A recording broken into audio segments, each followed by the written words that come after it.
lang guys, after namin pumunta sa Yewa, pumunta kami dito sa Dongdaemun. Marami kaming pinuntahan ngayong araw. Hi guys, nandito pala kami ngayon sa Dongdaemun, sa Seoul. Kasama ko yung mga kaibigan ko. Pinuntahan namin to kasi nga, first time ko din makarating dito sa Seoul.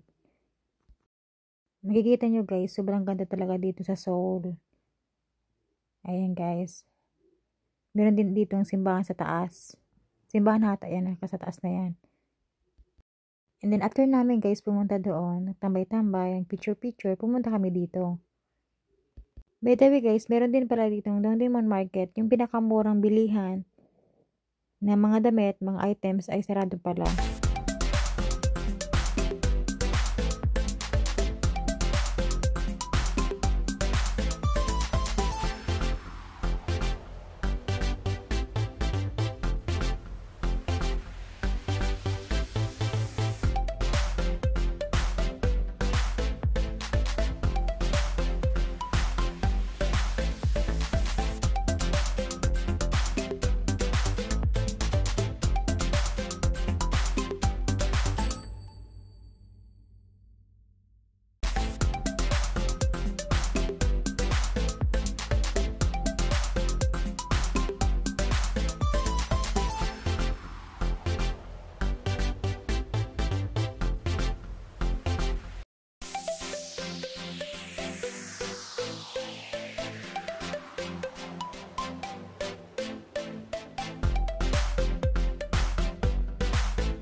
Then guys, nagpipicture-picture din kami tatlo dito.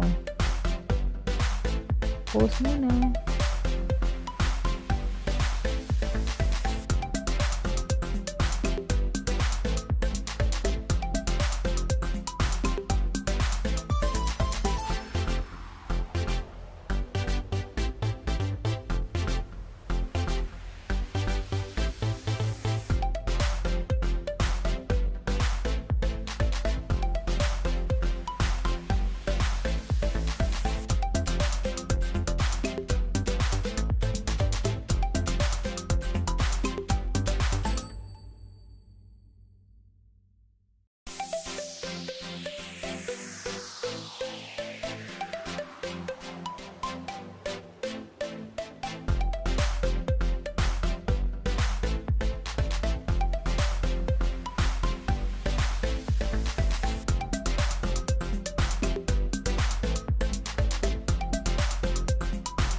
Yung isa kami, mga gwapo, tatlo.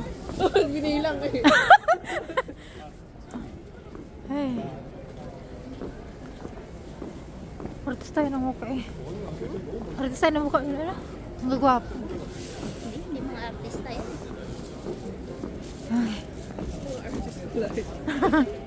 Kung artista yan, hindi madumot na sa Kabagay. Baka hindi pa sila sikat. Kaya nga. Ano eh. Tingnan natin.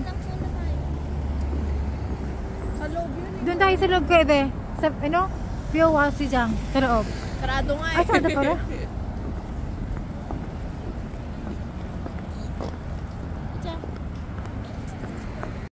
By the way guys, meron din pala dito mga bilihan ng mga damit. Kaso lang mga second hand na to. Parang ukay-ukay din sa atin.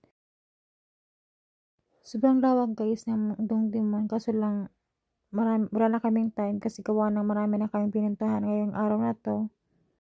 Ayan guys, papunta na pala kami ngayon sa Dongdaemun History. And then mag-transfer na kami ng train. Papunta kami ng Gangnam ata yun or underground mall daw yun. Sabi ng kaibigan ko.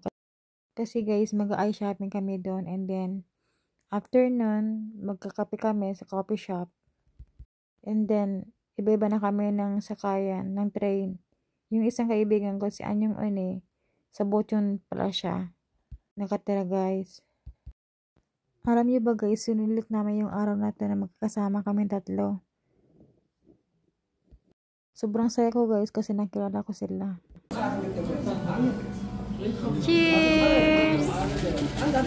Ito na pala nagtatapos yung videos ko na to. Salamat sa nanonood ng mga videos ko dito sa YouTube channel ko. Sana hindi kayo magsawang manood nito. Kaya simple lang yung mga upload ko dito. Thank you so much. Bye!